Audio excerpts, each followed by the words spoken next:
Hi all. ഇന്ന് നമ്മളോടൊപ്പം പങ്കെടുക്കുന്ന ഒരു വിശിഷ്ടപ്പെട്ട അതിഥിയാണ് അമൽ ഹരി എന്നാണ് അദ്ദേഹത്തിൻ്റെ പേര്. അദ്ദേഹം SBI PO ക്രാക്ക് ചെയ്ത വ്യക്തിയാണ്.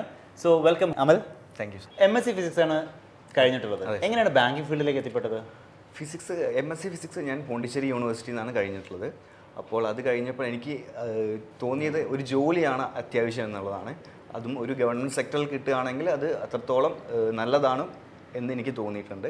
അപ്പോൾ ഡിഫറെൻ്റ് ആയിട്ടുള്ള ബാങ്കിങ് എക്സാംസിനെ പറ്റി പഠിച്ചു, അതിൻ്റെ സിലബസ് എന്താണെന്ന് നോക്കി. അപ്പോൾ അതിൽ നിന്നൊക്കെ എനിക്ക് ബെറ്റർ ആയി തോന്നിയിട്ടുള്ളത് ബാങ്കിങ് ആണ്. കാരണം അതിൻ്റെ സിലബസ് എന്ന് പറഞ്ഞാൽ ഞാൻ പഠിച്ചതായിട്ട് സിമിലർ ആണ്, എനിക്ക് ക്രാക്ക് ചെയ്യാൻ പറ്റും എന്നുള്ളൊരു തോന്നലുണ്ടായിട്ടുള്ളത് ആ സിലബസ് കണ്ടപ്പോഴാണ്. ഓക്കെ, അമലിൻ്റെ അപ്പം ബാങ്കിങ് എക്സാമിൻ്റെ പ്രിപ്പറേഷൻ ആ കാലഘട്ടം ഒന്ന് വിശദീകരിക്കുക. അമൽ എങ്ങനെയാണ് പ്രിപ്പറേഷൻ നടത്തിയത്, എന്തൊക്കെയായിരുന്നു അമൽ ചെയ്തിരുന്ന കാര്യങ്ങൾ? കാരണം അമൽ നേടിയിരിക്കുന്നത് SBI PO ആണ്, ഒരു ചെറിയ അച്ചീവ്മെൻ്റ് അല്ല. ബാങ്കിങ്ങിലെ ഏറ്റവും മികച്ച ജോലി എന്ന് പറയപ്പെടുന്ന എല്ലാവരുടെയും ഡ്രീം ജോബാണ്. എങ്ങനെയാണ് അത് നേടിയെടുക്കുന്നത്? ഓക്കെ, ഞാൻ 2 കൊല്ലം മുന്നെയാണ് ഈ പ്രിപ്പറേഷൻ സ്റ്റാർട്ട് ചെയ്തിട്ടുള്ളത്. അപ്പോൾ തന്നെ എനിക്ക് മാത്സും റീസണിങ്ങും അത്ര ഒരു കുഴപ്പമായി തോന്നില്ല. കാരണം ഞാൻ പഠിച്ചത് ഫിസിക്സ് ആണ്. ഫിസിക്സ് ബാക്ക്ഗ്രൗണ്ട് എന്ന് പറയുമ്പോൾ മാത്സ് വളരെയധികം അതിൽ വരുന്നുണ്ട്. പക്ഷേ ഇങ്ങനത്തെ മാത്സ് അല്ല വരുന്നത്, കോംപ്ലിക്കേറ്റഡ് ആണ്. പക്ഷേ എന്താണ്, അതുകൊണ്ട് തന്നെ എനിക്ക് പ്രോബ്ലം കാണുമ്പോൾ തന്നെ എന്താണ് ചെയ്യുന്നതിന് വലിയൊരു കുഴപ്പം തോന്നിയിട്ടില്ല. പിന്നെ എനിക്ക് ബുദ്ധിമുട്ടായിട്ടുള്ള സെഷൻ എന്ന് പറഞ്ഞാൽ ഇംഗ്ലീഷ് ആയിരുന്നു. അപ്പം ഇംഗ്ലീഷിൽ ഞാൻ ഇമ്പ്രൂവ് ചെയ്യാനുള്ള സ്ഥിരമായിട്ട് മോക്ക് ചെയ്യുമായിരുന്നു, പിന്നെ ന്യൂസ് പേപ്പർ റീഡ് ചെയ്യുമായിരുന്നു. അങ്ങനെയൊക്കെയാണ് ഇംഗ്ലീഷിൽ ഞാൻ ഇമ്പ്രൂവ് ആയിട്ടുള്ളത്. ഇംഗ്ലീഷിനകത്ത് വേറെ എന്തെങ്കിലും വർക്ക് ചെയ്തിട്ടുണ്ടായിരുന്നു? കാരണം കോമ്പറ്റീവ് എക്സാംസിൽ ഒരുപാട് പേര് പറയുന്നതാണ് ക്വാണ്ടിറ്റേറ്റീവ് ആപ്റ്റിറ്റ്യൂഡ് ഇംഗ്ലീഷാണ് ബുദ്ധിമുട്ട് എന്നത്. ഇംഗ്ലീഷിൽ മറ്റെന്തെങ്കിലും വർക്കുകൾ? ഇംഗ്ലീഷിലില്ല, മെയിനായിട്ട് ഞാൻ ഫോക്കസ് ചെയ്തിട്ടുള്ളത് മോക്ക് എക്സാംസ് മാത്രമായിരുന്നു. ഓക്കെ, ദെൻ എങ്ങനെയായിരുന്നു GAയുടെ പ്രിപ്പറേഷനും റീസണിങ്ങും? ഓക്കെ, ഞാൻ എൻ്റെ പ്രിലിംസ് ആദ്യമായിട്ട് ക്ലിയർ ചെയ്തപ്പോൾ എനിക്ക് ഭയങ്കര ഹാപ്പിയാണ് തോന്നിയിട്ടുള്ളത്. അപ്പോൾ ഞാനങ്ങനെ മെയിൻസ് എക്സാം എഴുതാൻ പോയി. അപ്പോഴാണ് എനിക്ക് GAയുടെ ഇമ്പോർട്ടൻസ് മനസ്സിലായത്. അപ്പോൾ GA ഞാൻ പ്രിപ്പയർ ചെയ്തായിരുന്നു ഫസ്റ്റ് എക്സാമിന് പോയിട്ടുള്ളത്. അവിടെ ചെന്നാണ് എനിക്ക് GAയുടെ ഇമ്പോർട്ടൻസ് എത്രത്തോളം ഉണ്ടെന്ന് മനസ്സിലായിട്ടുള്ളത്. കാരണം ബാക്കിയുള്ളത് എത്ര പഠിച്ചാലും GA ഇല്ലാതെ നമുക്ക് ക്ലിയർ ചെയ്യാൻ പറ്റില്ല. അപ്പോൾ ഈ സെയിം മിസ്റ്റേക്ക് ഞാൻ 3 എക്സാമുകളിൽ ആവർത്തിച്ചു. കാരണം 3 എക്സാമും ഒരേ ഒരു ടൈം പീരീഡിൽ തന്നെയാണ് വന്നിട്ടുള്ളത്.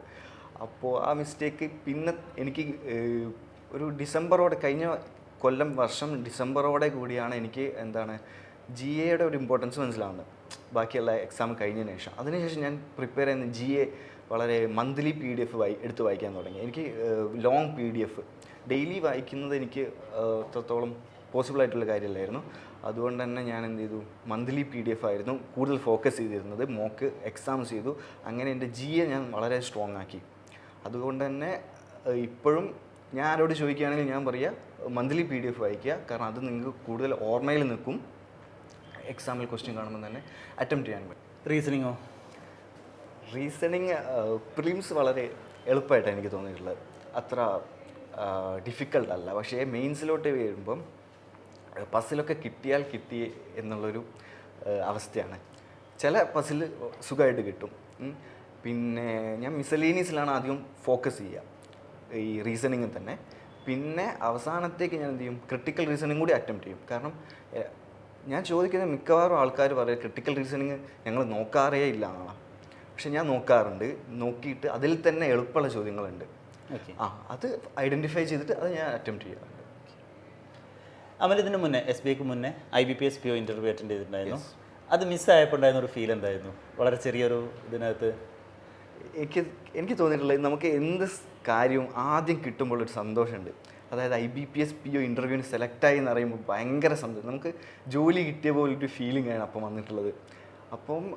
അപ്പോൾ അതിന് നന്നായി കഷ്ടപ്പെട്ട് ഇൻ്റർവ്യൂവിന് ട്രെയിനിങ്ങിന് പോയി കുറേ കാര്യങ്ങൾ പഠിക്കാൻ പറ്റുന്ന മാക്സിമം കാര്യങ്ങൾ പഠിച്ചു. പക്ഷേ ഇൻ്റർവ്യൂവിൽ തന്നെ എന്താണ് നമുക്കൊരു സാറ്റിസ്ഫാക്ഷൻ കിട്ടിയില്ല. അപ്പം അതൊരു റിസൾട്ട് വന്നപ്പം ഭയങ്കര വിഷമമായി. കാരണം ആദ്യമായിട്ട് കിട്ടിയൊരു ഇൻ്റർവ്യൂ അത് ഇങ്ങനെ കൊളായല്ലോ എന്ന് വിചാരിച്ചു. കാരണം ഇനിയെന്ന് പറഞ്ഞിട്ടുണ്ടെങ്കിൽ നമ്മൾ അടുത്ത എക്സാം എന്ന് പറഞ്ഞാൽ നമ്മൾ ആദ്യം മുതലേ തുടങ്ങണം. ഇൻ്റർവ്യൂ എത്തിയ ആദ്യം പ്രിലിംസ് പാസ്സാവാത്ത ആളും ഇൻ്റർവ്യൂ പാസ്സാവാത്ത ആളും അവസാനം എത്തി നിൽക്കുന്ന ഒരേ സ്ഥലത്താണ്. അപ്പോൾ അങ്ങനെയൊരു അവസ്ഥയിൽ നിന്ന് പിന്നെയും എന്ത് ചെയ്യുന്നു, പിന്നെ SBI ഉണ്ടല്ലോ, ആ രീതിയിൽ പിന്നെ പഠിക്കാൻ പിന്നെയും തുടങ്ങി. ഓക്കെ, അമലിവിടെ വന്നത് ഒരു ഇൻ്റർവ്യൂ ട്രെയിനിങ്ങിലേക്കായിരുന്നു. എങ്ങനെ ഉണ്ടായിരുന്നു ഞങ്ങളോടൊപ്പമുള്ള ഇൻ്റർവ്യൂ ട്രെയിനിങ്ങും മറ്റു കാര്യങ്ങളും? എൻ്റെ ലൈഫിലെ ഏറ്റവും മികച്ചൊരു എന്താണ് എന്നെ മാറ്റിയ ഒരു സാധനമായിരുന്നു ഇവിടുത്തെ ഇൻ്റർവ്യൂ ട്രെയിനിങ് എന്ന് പറയുന്നത്. കാരണം 4 ദിവസം, ആദ്യത്തെ ദിവസം ഞാൻ ഓരോ ദിവസങ്ങളായിട്ട് പറഞ്ഞുതരാം. ആദ്യത്തെ ദിവസം സാറ് ഞങ്ങളെ വിളിച്ചിട്ട് എല്ലാവരെയും സ്റ്റേജിലോട്ട് വിളിച്ചു. എന്നിട്ട് അവരോട് പറഞ്ഞത് പാട്ട് പാടി ഡാൻസ് കളിയാണ്. എന്ന് വെച്ചാൽ ആൾക്കാർക്ക് ഒരു ചമ്മൽ, അങ്ങനത്തെ ഒരു ഫീലിങ്ങേ ഇല്ലാതാക്കാൻ വേണ്ടിയുള്ളൊരു സാധനമായിരുന്നു അതെന്ന് എനിക്ക് മനസ്സിലായി. അപ്പോൾ ഞാനും അന്ന് പാട്ട് പാടി ഡാൻസ് കളിച്ചു. ഡാൻസ് കളിക്കാൻ അറിയില്ല, പക്ഷെ കളിച്ചു. അത് വീഡിയോ ഒക്കെ ഇട്ട് വന്നിട്ടുണ്ട്. സെക്കൻഡ് ഡേ പിന്നെ അന്ന് തന്നെ ഒരു ഏകദേശം ഒരു ചമ്മൽ അങ്ങനത്തെ സാധനങ്ങളൊക്കെ പോയി. പിറ്റേ ദിവസം ഒരു മോക്ക് ഇൻ്റർവ്യൂ ആയിരുന്നു. ഒട്ടും പ്രിപ്പയർഡ് അല്ലായിരുന്നു. പിന്നെ എന്താണ്, അന്ന് തന്നെ നമ്മളായിട്ട് തന്നെ ഇരുന്നിട്ട് മോക്ക് ഇൻ്റർവ്യൂ കുട്ടികളോട് തന്നെ നമ്മൾ സ്റ്റുഡൻസ് തന്നെ നമ്മളോട് തന്നെ ചോദിക്കുന്ന ഒരു സെഷൻ ഉണ്ടായിരുന്നു. അതൊക്കെ കേട്ടപ്പോൾ പിന്നെ എന്താ എനിക്കെന്നത് ഒരു ധൈര്യം തോന്നി. പറയുന്നതിന് എന്താ ഒരു കുഴപ്പമില്ല, നമുക്ക് ശരിയാണെന്ന് തോന്നുന്ന സാധനം ആരോടും ധൈര്യമായിട്ട് പറയാൻ പറ്റും. അറിയാത്ത കാര്യങ്ങൾ അറിയില്ല എന്ന് പറയാനും പറ്റും. അങ്ങനെ ആ ദിവസം വളരെ എന്താണ്, അന്നത്തെ ദിവസമാണ് എനിക്ക് ഏറ്റവും ലൈഫിലൊരു ഇമ്പോർട്ടൻറ്റ് ഡേ ആയിട്ട് തോന്നിയിട്ടുള്ളത്. അന്ന് ഞാൻ എൻ്റെ പേടിയൊക്കെ മറികടക്കാൻ വേണ്ടിയിട്ട് പഠിച്ചു, എങ്ങനെ സംസാരിക്കാൻ പറ്റും എന്നുള്ള കാര്യങ്ങളും പഠിച്ചു.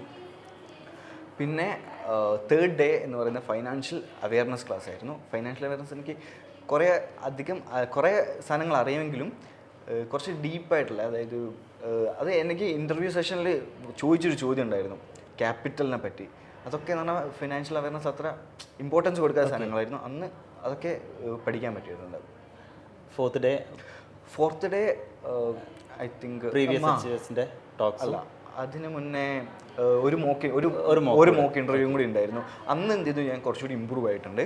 ഫിഫ്ത്ത് ഡേ ആയിരുന്നു പ്രീവിയസ് അച്ചീവേഴ്സിൻ്റെ ടോക്ക് വന്നിട്ടുള്ളത്. അന്നും അവരുടെ എന്താണ് ജേണി, അതൊക്കെ എനിക്ക് മോട്ടിവേറ്റ് തന്നിട്ടുണ്ട്. ഓക്കെ, ഈ SBIPയുടെ റിസൾട്ട് വന്ന ആ ഒരു ഡേ എങ്ങനെ ഉണ്ടായിരുന്നു? എനിക്ക് സന്തോഷം തോന്നി. കാരണം അത്രയധികം സന്തോഷം തോന്നാതിരിക്കാൻ കാരണം അതിൻ്റെ 2 ദിവസം മുന്നേ ക്ലർക്കിൻ്റെ റിസൾട്ട് വന്നു. എന്നെ സംബന്ധിച്ച് ഫസ്റ്റ് കിട്ടുന്ന സാധനത്തിനുള്ള അത്രയൊരു എക്സൈറ്റ്മെൻറ്റ് സെക്കൻഡ് കിട്ടുന്ന സാധനത്തിന് എനിക്ക് തോന്നിയില്ല. ഓക്കെ, അതായത് അമലിപ്പോൾ 2 ജോലിയാണ് മേടിച്ചിട്ടുള്ളത്. അതെ, SBI ക്ലർക്കും ഉണ്ട്, SBI PO ഉണ്ട്. അതായത് ഒരു ബാങ്ക് ആസ്പിറൻ്റ് ആഗ്രഹിക്കുന്ന 2 ജോലിയും സ്വന്തമാക്കിയിരിക്കുന്നു. Anyway, congrats once again. Thank you. Okay.